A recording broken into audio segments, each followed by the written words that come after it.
Let's share the screen. Uh,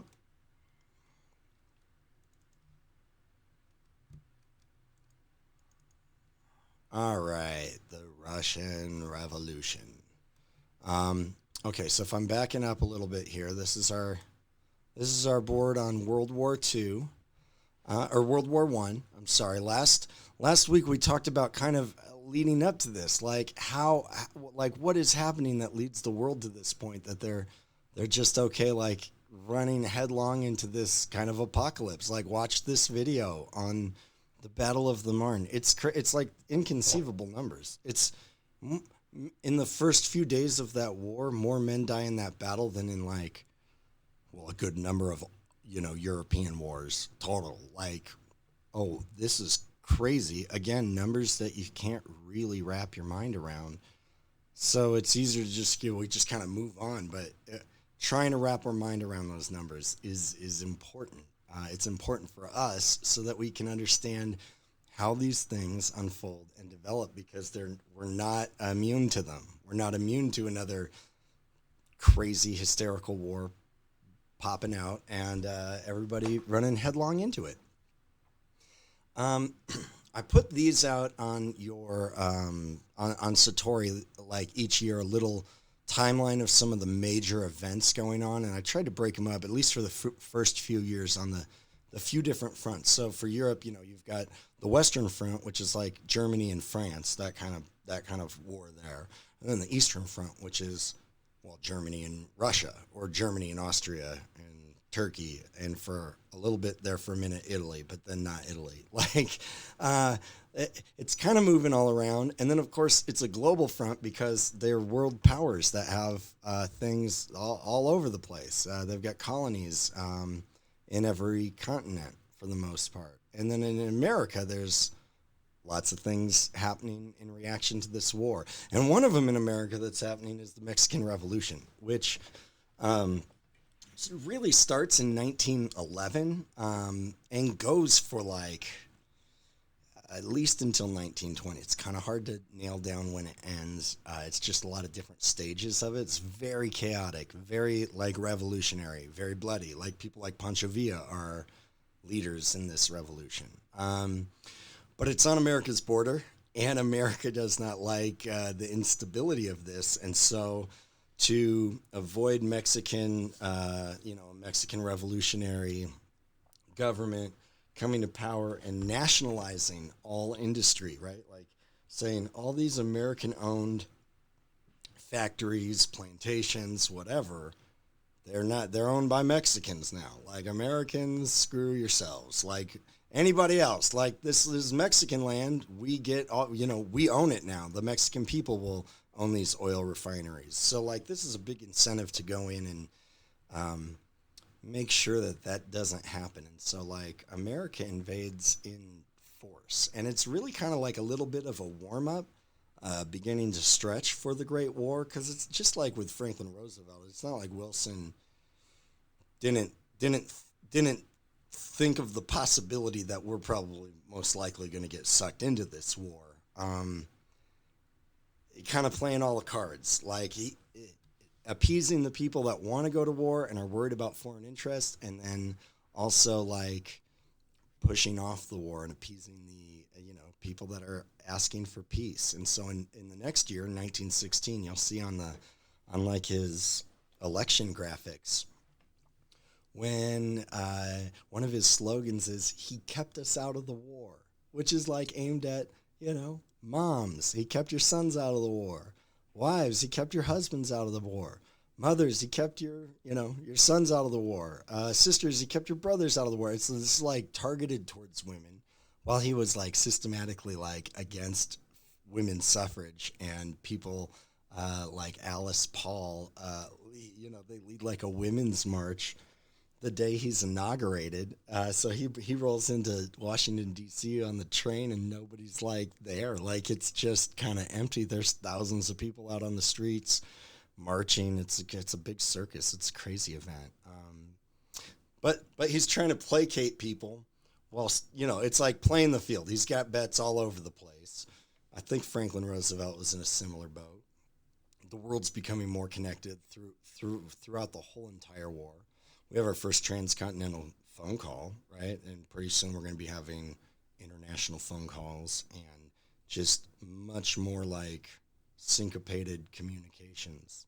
One of those kind of marvels of modern machinery is, well, in general, it's the Cunard ships. This is like the line that the Titanic was of, and its sister ship, what was the sister ship of the Titanic? I can't remember the name now.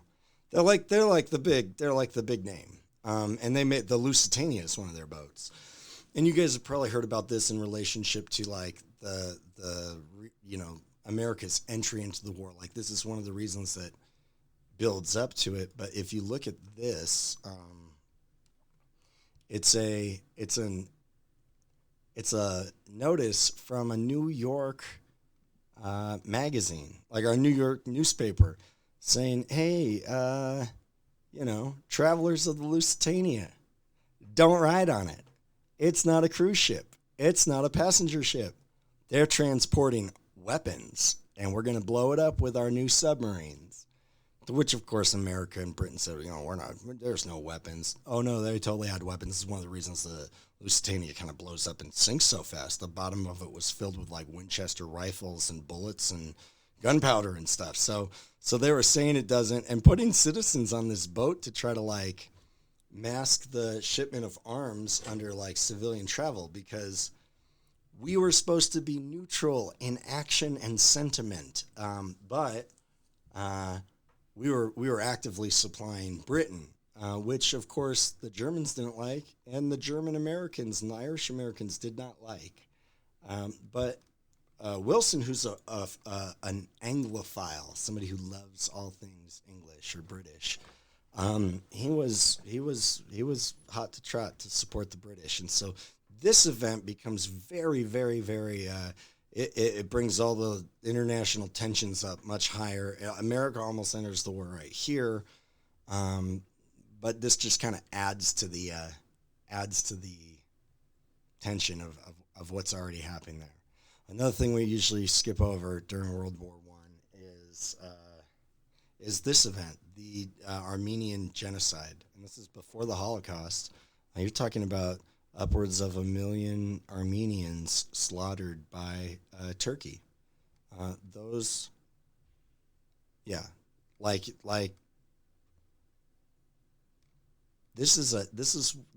should have been enough for people to go, uh-oh, wait, what? What are we doing now? What are we capable of doing? And of course, this is not the first genocidal action, and this is like the death camps of World War II are not going to be the first concentration camps people get put in. One of the first concentration camps to show up is in South Africa during the Boer War. The British built them and put the Germans in them. So if we're wondering where Germany got the idea, well, Britain probably put it in their head. And the Jewish genocide is not the first genocide or genocidal action. But this one gets overshadowed because, well, A, Armenians are, they're a pretty small minority. And B, I think when we flatten history and make the Holocaust just one event that was tragic and horrible and awful and how we can't understand it, all the other things that kind of go along with that, we push off to the side, right? All the anti-Semitism leading up to World War II, we don't talk about.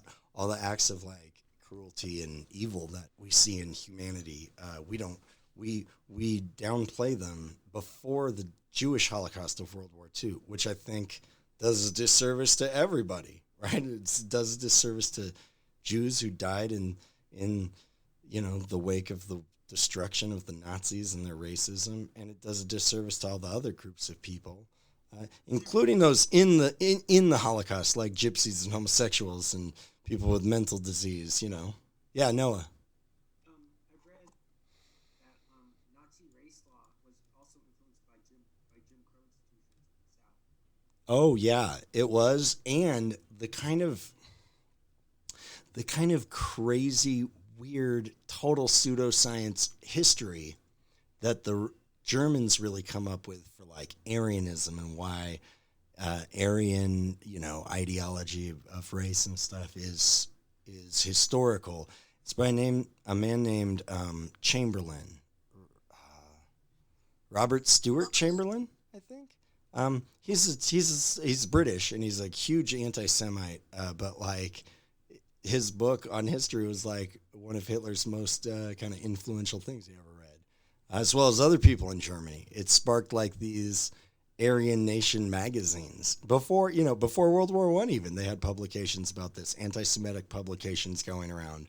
Pogroms were the government sponsoring violence against minority groups, particularly the Jews. So this is happening in the midst of in the midst of this horrible war that's breaking out. This is we talked about this earlier on, but this is the birth of the Klan right here. This is where the KKK as we know them today is reborn out of the making of Birth of a Nation. This like racist movie about the KKK being the heroes of the South that is premiered at the White House. Like that's where it had its premiere. Woodrow Wilson had it premiere, a special premiere at the White House. Up until 2007, it was on the AFI top 100 films of all time list. Like this is a movie that doesn't only spread like dangerous and false ideology. It like literally sparked a movement of violence that is still very much raging today, based on heritage, not history, right? This idea of like kind of a shared mythology about your past, not something that's rooted in facts. As the war goes on, there's another big thing that happens, and that is the partitioning of the Middle East. This is like, particularly Great Britain and France are trying to carve up parts of the Ottoman Empire. And one of the ways they do this, because the Ottoman Empire is, over Turkey and parts of Macedonia and like, well, what used to be Persia, I mean the Middle East for the most part, but it's been weakening and crumbling for like a few hundred years by this point. Britain and France wanted to take the Turkish threat out of the war, so they stir up Arab nationalism amongst groups of people that were like nomadic. They weren't even like landlocked, and kind of created Arabism, like out of the Arabic language. But before World War One, there's not really like an Arab people the way we think of Arab people today. There was all like little tiny localities of people that lived all throughout this multicultural empire. But we create a shitstorm down there that is going to play blowback out on the Western cultures in America for at least the next 100 years. We're still dealing with the aftermath of this, and so one of the ways they do this is by creating mandates. So they're like, well, you'll take this part of the Middle East, and we'll take this, and we'll give them this part, and we'll just, we'll govern the countries until they're up on their feet, right? Does this sound familiar? Does this sound like Iraq right now, right? Like, or until we, abandon them and let ISIS take all of our weapons. Like we created ISIS, like we made that situation.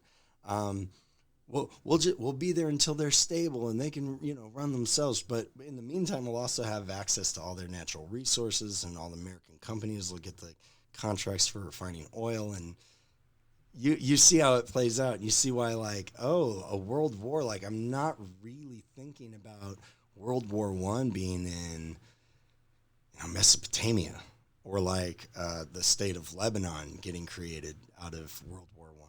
Like, that's not where we usually go to as Americans. But this section right here that I put in about blowback is really important. In fact, I'm just going to make it like wider right here because I want you guys to see this. Chalmers Johnson I think he's a poli sci guy. He kind of reminds me of Noam Chomsky a little bit.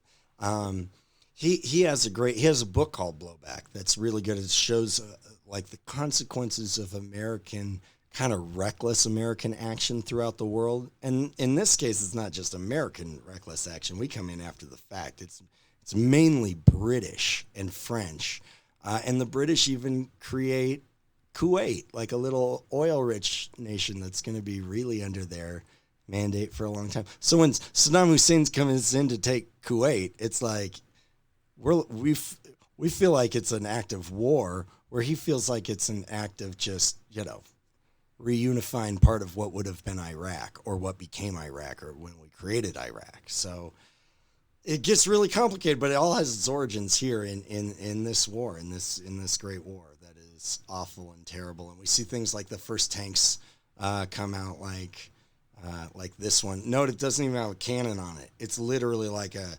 moving armor to try to get past machine guns and maybe even potentially like landmines or something like that. And by the end of the war, these are significantly upgraded. By the time World War II comes around, this is a whole new beast. And World War II is like, they don't have as many tank battles as World War One. They really only have one huge tank battle. What's that? You sure that was not or something, or it's just a, you sure that was not a weapon? What's that? What's not a weapon? And so you're sure that's like this is like doesn't have anything like the tanks we have right now? Yeah, I mean, like you can see the picture here. It's like it had little like, Yes, like when I saw this, it's like, are you sure? yeah, right. You're like, that doesn't look. I wouldn't get in that. That doesn't look like, no. But I mean, when you go back to World War One technology, it's like, oh, this is a huge breakthrough that was developed early on because of trench warfare, machine guns, and all those things. Um, and by the time you get to World War II, like they're super tanks, they're crazy, and we don't really have huge tank battles after that. Like it's kind of the last big one in human history. It's a short-lived season for the tank. Those rifles or I mean, guns or rifles existed at that time, just not just weapons as tanks as weapons. No. Yeah, yeah, yeah. Let me come back up to this section in a minute here. Um, the Industrial War. So here's the other part we don't really ever pay attention to during World War One because we can be distracted about all this stuff happening in Europe. Things are chaotic in America. Like I mentioned, war profiteering here. Anarchism is at an all-time high. Anarchists are bombing all kinds of places and trying to take out a lot of these rich, profiteers like J.P. Morgan. They bombed the stock market in New York. Um, and when you look at something like this, right? Warren Buffett, Bill Gates, look at the percentage control of like the net worth of the entire GDP, the gross domestic product that America makes, of John D. Rockefeller compared to, adjusted for inflation. These guys today, like Bill Gates and Warren Buffett, are crazy rich. John Rockefeller was more rich than they were. Like he was more rich than anybody. He was in charge of the oil, which is becoming an increasingly more and more important thing. And the war proves that, beyond a shadow of a doubt. It's like, oh, if we were wondering if oil was really important before, we definitely know it is now. That's one of the reasons we're like, let's get in the Middle East. Let me just pause 1 second here. Okay.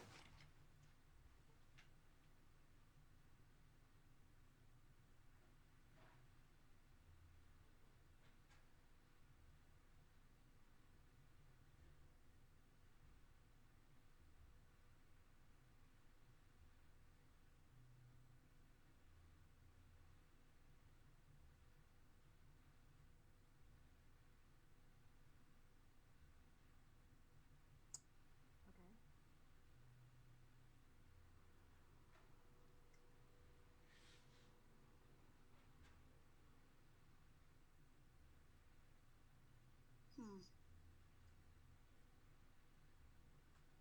Did everyone break already? Okay, I'm back.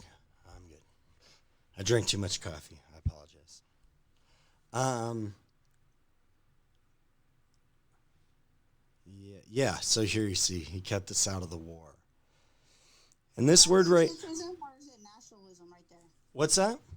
Is that patriotism or is that nationalism right there? That sign. Elect Woodrow Wilson. Our Our president flag, flag. our president. Yeah, that's nationalism right there, right? That is. I kind of figured that was. Yeah, okay, our country, our flag, our president. So if you don't vote for this current president, you must be against our country and the flag, right? Like, wait, what? Isn't voting and deciding who's going to be the president the point of how we do the country and what the flag represents? I don't know. Right. This idea right here, isolationism. This has kind of been for Americans, not necessarily like the richer industrialists or the people responsible for like foreign policy and stuff.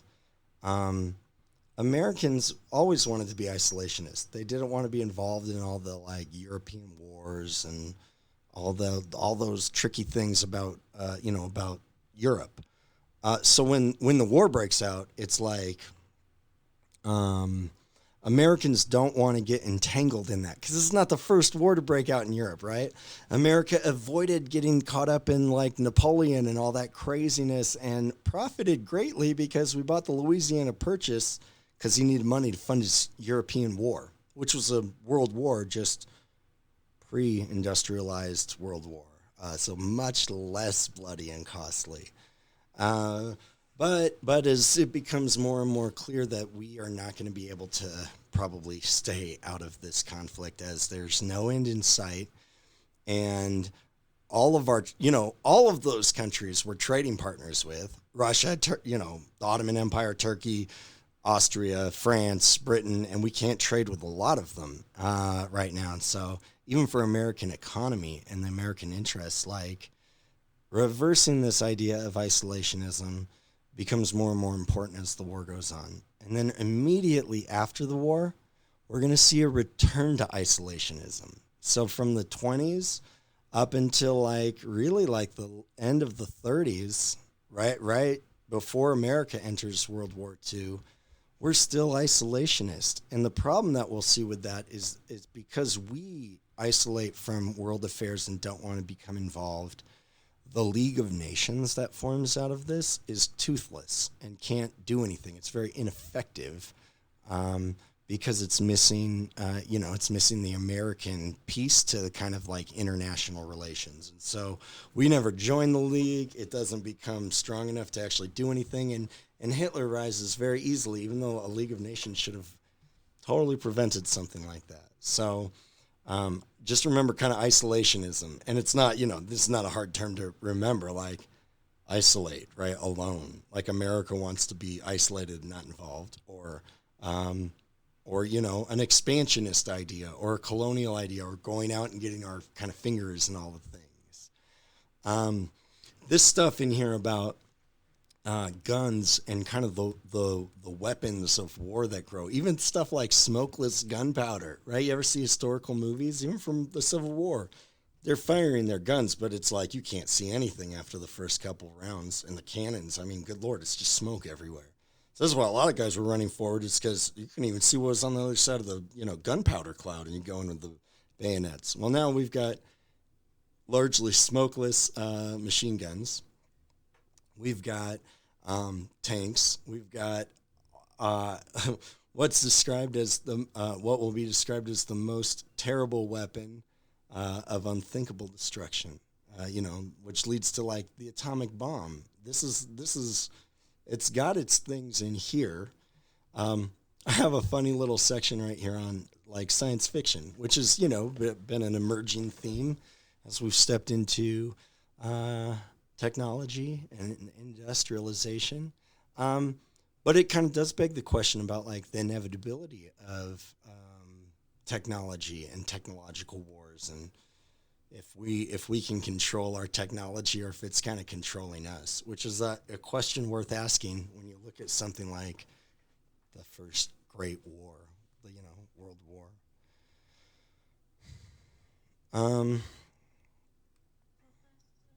Yes.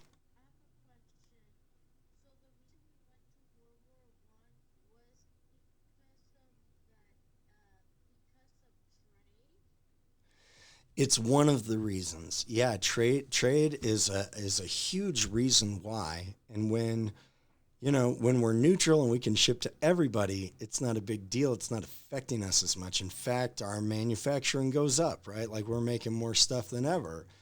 But once the Lusitania hits and Germans will resume right now in like 1917, they'll resume kind of unchecked submarine warfare in the Atlantic, and it's like, oh, all of our stuff's getting cut off at the legs. Like we can't ship any of our industry. We can't do much of anything while the whole world economy is kind of held up and wrapped up in this thing. So it's not like the reason why we go, I don't think, but I think it is a reason that we go. Some other reasons would be, so here in 1917, this is one of the big ones, the Zimmermann telegraph. And this is a telegraph that is intercepted and decoded between Arthur Zimmermann. He's like a diplomat, a German diplomat to Mexico, offering Mexico all of the land that she lost in the Mexican-American War when America stole it from her, if she attacks America.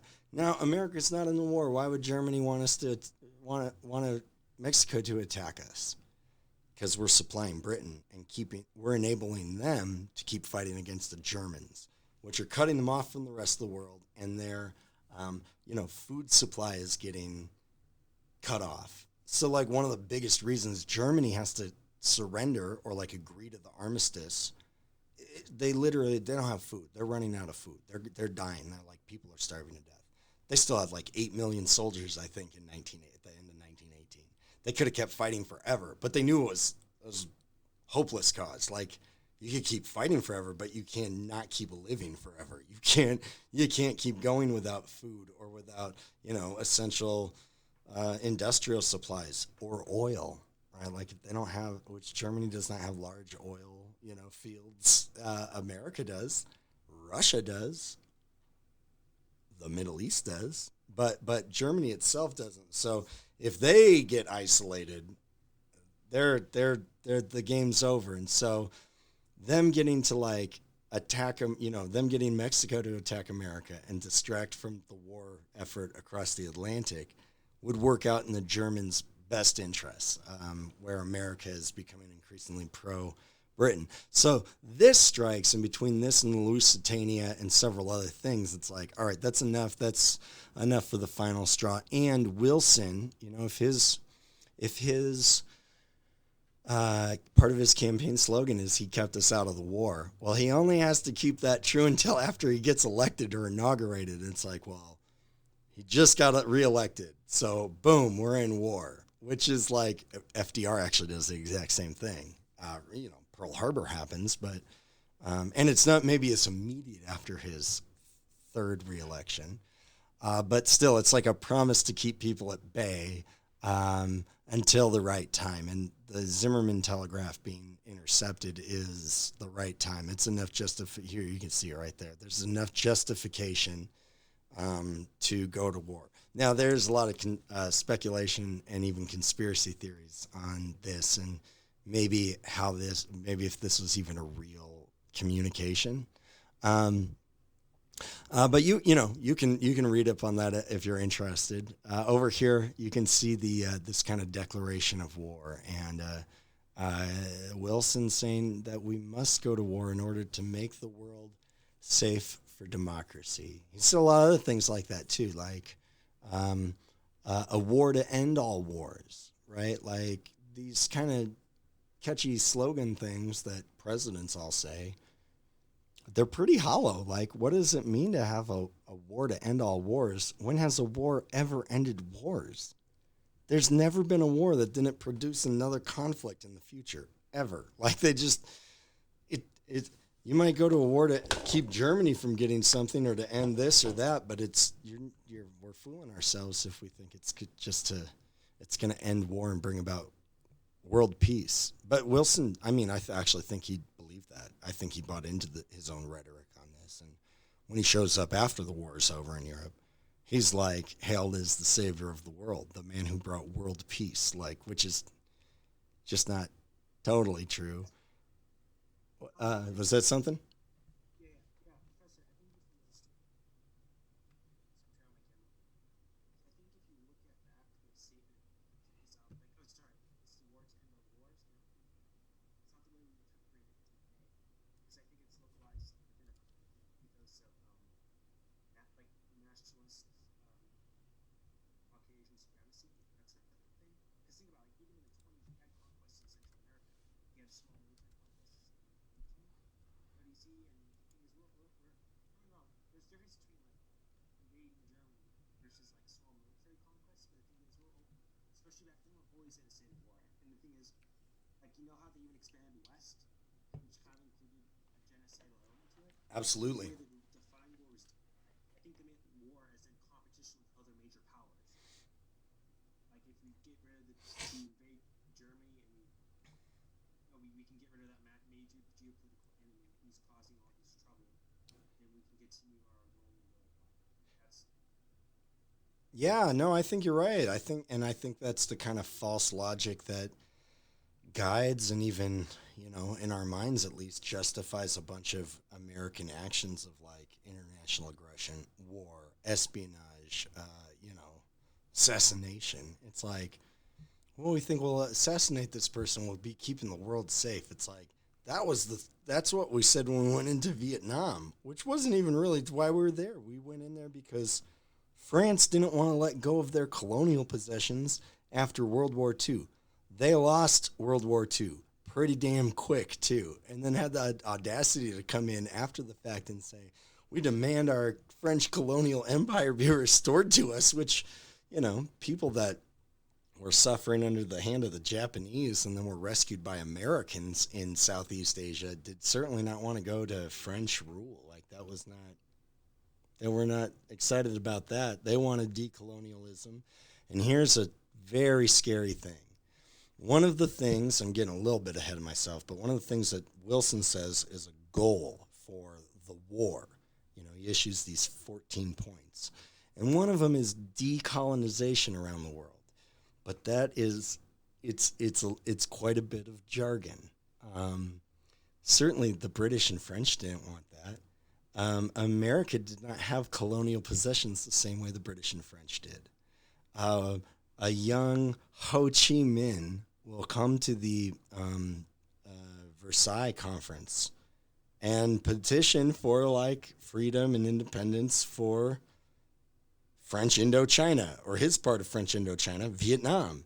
And he's dismissed. And he tries again after World War II and asks for American aid. He asks, they write a Declaration of Independence modeled after our own, and we refuse to help. So, he goes over to the communists who are more than willing to help. And then he's the worst person in the world, and we need to save the world from, Ho Chi Minh and Vietnam, right?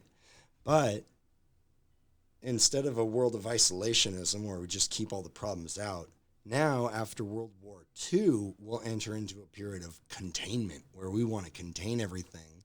And we see it in terms of like a domino theory. If Vietnam falls, then Laos will, and Cambodia, and like Indonesia, and Bangladesh, and they'll all become communists. We'll be the only one left, and then they'll come for us. Well, that didn't happen. Vietnam did fall to communism, and like communism's not really a big driving force in the world today. I'm sorry to break that to all the Fox News listeners amongst us. Like, people don't care about communism that much, man. Like, Black Lives Matter people are not out for like advocating for communism. Most of them don't even know what it is. Thomas Piketty in his book Capital Ideology says demise of communism in 1991, technically 1989. But you can even trace it back to the 1970s when the Gulag Archipelago was published, because everyone was like, oh my god, that's not utopia, that's a nice slice of hell. But the thing is, when it collapsed completely in 1990, it kind of, according to Piketty, according to his historical analysis, it completely collapsed any type of international egalitarian ambitions. Yeah. Like it just, yeah, because they're like, we don't want to repeat that. Yeah, and And you can, go ahead. yeah, yeah. Sorry. Yeah, and so it's partially a book man, but it's also partially because like it kind of was a little scary. It has a big imprint on our psyches, and also like not to mean most people don't have like Piketty Comics is on the book too. Most people don't have a really good knowledge of other economic systems. Right. Even me, an enthusiastic economist, like it's weird. Like for example, we call Chile capitalist, right? But their biggest export is copper, and that's nationalized by their government. Yeah. So you see like how you see that a genuine knowledge of economic systems is very difficult, and they're so complex. So I think it's really hard for people to understand it. Yeah, and we don't always have the perspective that we have, with historical hindsight. So in 1949, China's become a communist nation. Oh my God, they're the biggest nation on earth, and they're communists, and they're teamed up with the Russians now, and India's probably next, and then it's just everybody will be communist. And so, we didn't totally know at the time, but definitely know now, like, oh, the Russians and the Chinese didn't get along. They didn't trust each other, and they had different ideas about communism. And they'd try here and there to work, but their relationship was almost as tense as the one with between both of them in America. Like, they weren't all getting along. It was not some harmonious thing. And like you said, when you get like the Gulag Archipelago, Soloninsky in 1972, I think it's published, and he's exiled because of it. And you see like, oh, but even before that, Khrushchev gives a public speech denouncing the crimes of Stalin when he comes into power in like 1960. And so like people are getting those kinds of revelations. And of course, like what do people do that want to weaponize that information or use it to their advantage? It's like, see, all communism's evil. And if you entertain any ideas of this, even socialism, we're going to be in concentration camps working slave labor. It's like, whoa, wait a minute.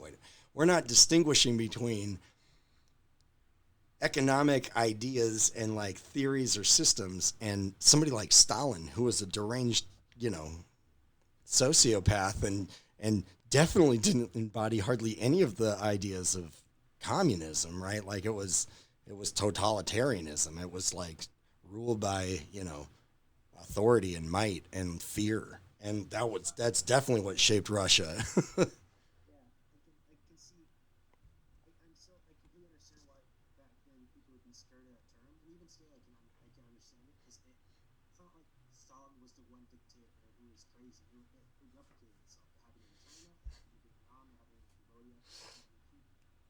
You see, like, so I can understand why, but it's kind of I don't want to say it's amusing because it's a limitation even economists have. It's how like it's really funny hearing people talk about establishment politicians. In my view, economically, every politician, from Sanders to Trump to Clinton to any politician, is an establishment politician. They all operate within the power. Is what? Well, I didn't catch that last part. All politicians in the United States, all of them, are established because they all believe in like, or at least they operate within the property regime of the American Constitution. They all believe like, oh, like there's democracy, there's property. I think some of these genuine anti-establishment, like a real like communist militant or fascist militant. But you see, so it's amusing because like even like socialism, like he use that was like an Indian capitalist. Because in my opinion, policies.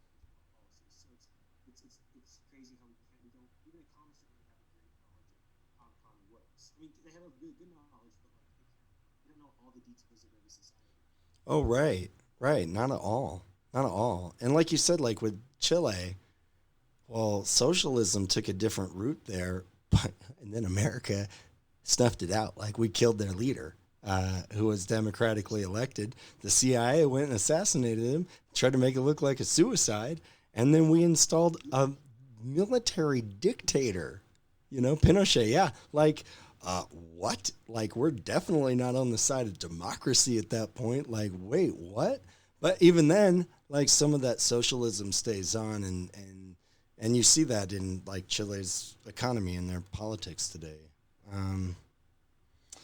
Yeah. Okay. So when America enters the war, right? Like I said, there's a lot of European Americans, at least, that are not on the side of Britain and France.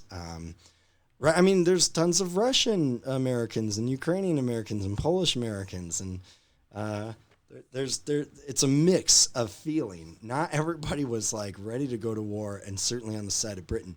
So this is where total war takes off, and total war is when all of society is encapsulated into war, right? Like the whole economy is sucked up into war and war production. Um, Media, the government policies, food and food distribution, all of it, it's all controlled now because of this great war effort. And one of the ways that they figure out how to enforce this is a new thing called, if you could see that, the Committee on Public Information, or the Creel Committee, founded by George Creel. Um, it's a large scale propaganda agency. It's like made to, quote unquote, sway the hearts and minds of the American public. Like, and yeah, this is where the Uncle Sam posters come out, and the red, lots of red, white, and blue, and the flag, and patriotism, and nationalism, and step into your place. Our boys need your socks. Knit. Don't buy.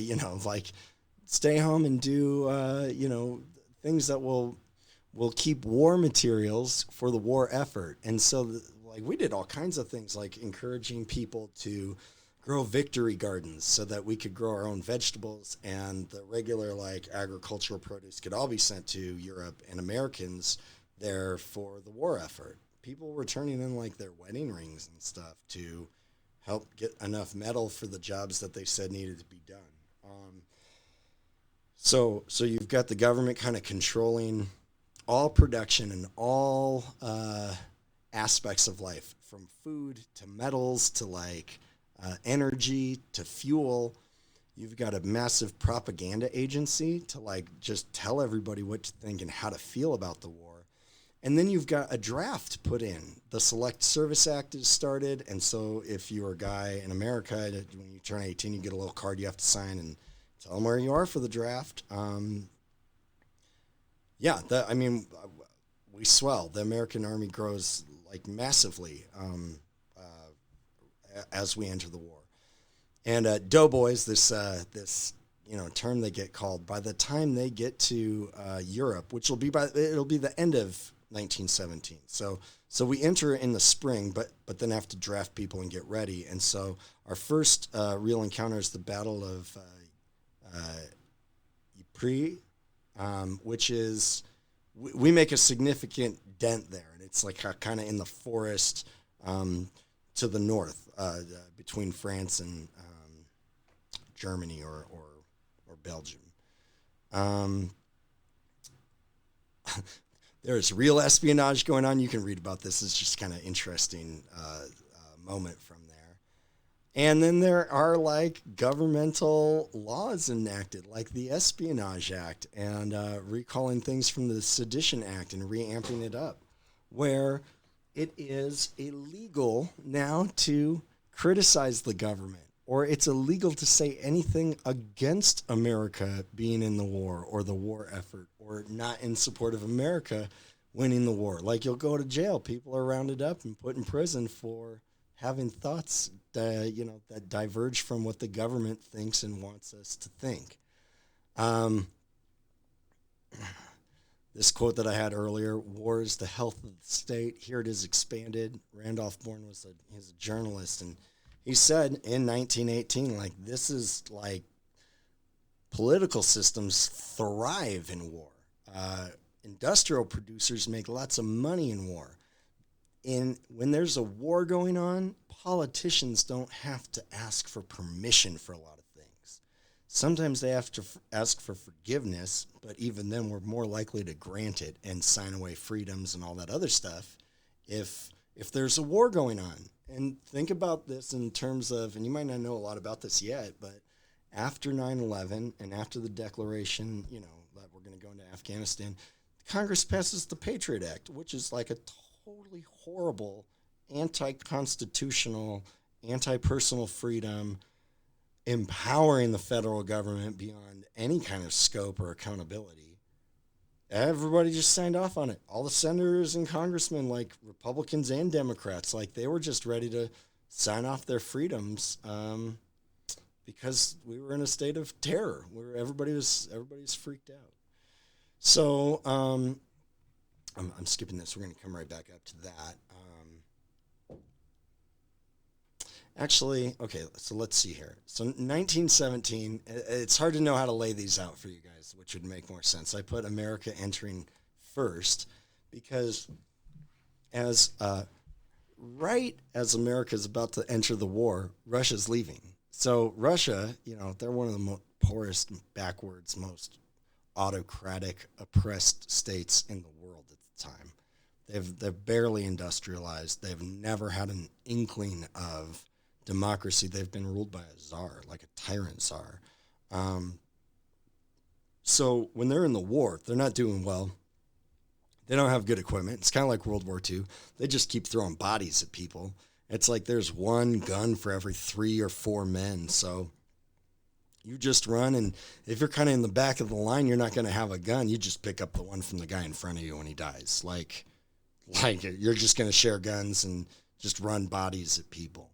Of course, Russian peasants don't really understand that and why they're all being drafted off to go die in some war for the Archduke of Austria getting assassinated by a teenager in a territory that he kind of, somewhat illegally took over or connived.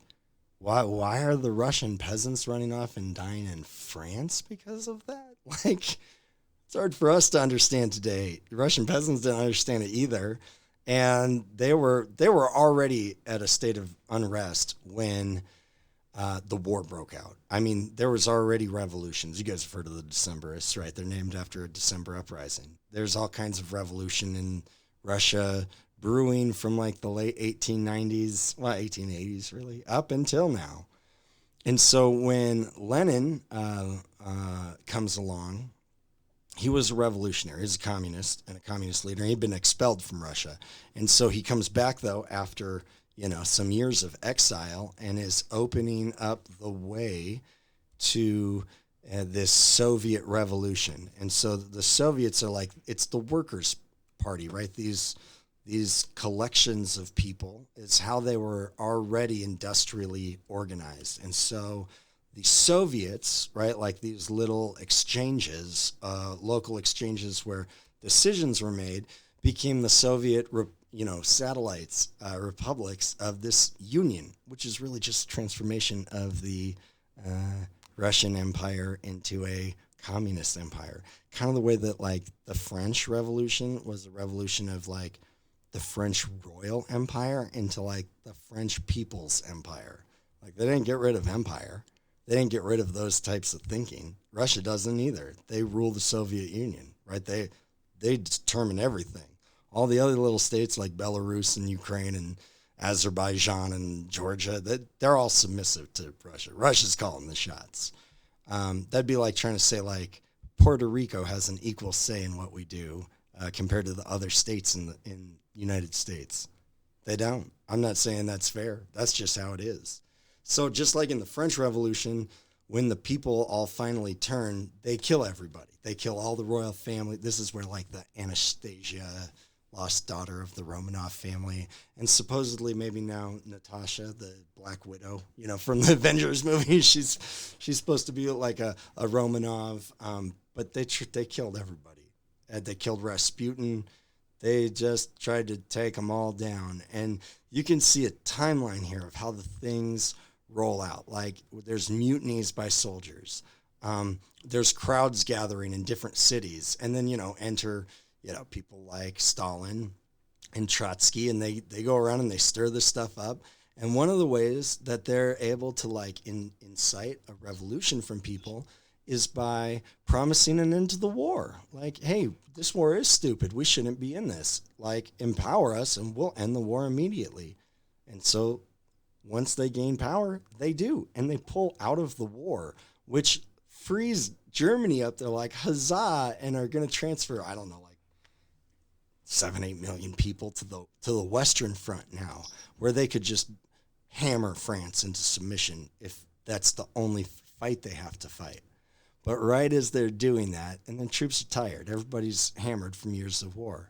Here comes America fresh off the grill. Like, Americans enter the war, nobody has been touched by it in America. Like, nobody's experienced like significant loss. It hasn't. America's not in like a state of ruin. Americans are not tired when they come in, and America as a country is young. Like, they come in with energy and gusto, and they totally changed the tide of the war. And had America not entered right when Russia pulled out, there's a really like good chance that Germany and Austria would have been at least able to wage war a lot longer, if not actually get into Paris and topple France and then reset up the European world in their image, you know, instead of France and Britain doing it in their image by winning. So Russia goes through this. There's blowback here as well. There's a civil war that's going to ensue after this between white Russia and red Russia. The Bolsheviks and the what are the white Russians called?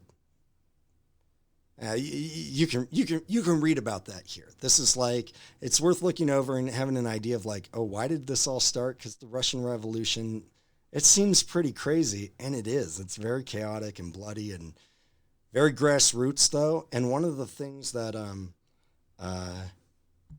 Lenin is going to do that probably sets, if America wasn't going to be anti-communism, you know, just from the war, or from being capitalist and already opposed to communism, Lenin publishes all these secret communications between the Tsar and Wilson with secret deals and treaties, and we'll come into the war, and afterwards we'll get this section and you'll get that, and they're carving up the map and all this stuff, and people are like, whoa, what the hell? Like, you didn't tell anybody about this, and there's a big line in your 14 points about no secret treaties. Like, oh, you're a hypocrite. He took a lot of crap for it. It damaged his image a bit, and he was really fuming about that. So, you know, by the next spring, summer, the Devil Hounds, as the U.S. Marines get dubbed, come in. And like I note here, largely it's a psychological advantage. It's a huge psychological advantage that the Americans bring into the Western Front and the world. This is, you know, if you haven't looked at some of these kind of crazy things that get invented during the World Wars, here's a crazy tank. It has to be moved on rail tracks, and it can shoot, I probably have it in here, up to 65 miles away. That's like a tank being here and shooting a giant, you know, whatever, 1,700-pound shell into Los Angeles. It's like downtown Los Angeles. Problem is, when you're firing a tank at that distance, like, you could fire at downtown Los Angeles and hit like Santa Monica Pier or Fontana, or, you know, like, or the Devil's Punch Bowl. Like, it's so wildly unpredictable that it's this real advantage is in psychology as well. And Hitler pays attention to all these things. It's why he spends so much money developing, you know, kind of crazy super weapons like rockets and things like that. So this is a timeline of like how the end of the war comes to a close. And there's a lot of notes in here like Goring, Hitler, a ban on German and American schools that are pretexts to what's going to be coming in World War II, and kind of how America is even thinking about the European setting. And then, so by the middle of the summer, it's a grim picture, and Germany starts to know that, and the leadership of Germany begins to like reckon with the fact that they can't continue waging war the way they were. They can't continue fighting without food or oil. So Americans just, you know, move in quickly as they kind of reclaim Alsace-Lorraine and move into not German territory, but up through like the lowlands, Belgium, Holland, and then getting close to German borders, but never actually going in them. So by the time you get to November 10th, Americans and the Allied troops are closing in on Germany. Germany's broken Hungary, and the Kaiser abdicates. Like, he goes into exile and flees, just kind of like the king does during the French Revolution, and abandons Germany. And so they reach an agreement with kind of this temporary government to have an armistice, which is we're calling a timeout to talk about the terms of peace. This is not a peace treaty. We can pick up the guns again if we want to, but they're not going to pick up the guns again. They're not going to go. They're not going to come up after everybody finally lays them down. You're not going to get people back into the trenches if you wanted to. And the government that's left in Germany begins to it's total chaos, and the people that step in and take roles and take over the government make deals with these allied, potential invaders that Germans thought were really bad. But of course, Germans had only been hearing German propaganda about the war and how good they were and how, America wasn't anywhere close to them, and Britain would never step foot in German soil. And then they never did. Like, nobody even got into the country. So how could Germany have lost the war? Right? This is inconceivable for Germans because they had one picture of it. And so this is where that stab in the back idea comes from, that we're going to talk about a lot because it's central to to World War II developing, where Germany felt betrayed by their own government, and particularly those that were in power that were Jewish and or communist. They were the people that really betrayed true Germany. So if you're a communist or a Jew or both, you're the real enemy of the Germans, and you collaborated with the enemy to end Germany's, honor and prestige and bring her into like the ultimate social shame. It's that's kind of where it pauses right there. So let's take a break, and we'll come back and look at like the end of the war and kind of the Treaty of Versailles and how that unplays, and kind of the segue into the 1920s. So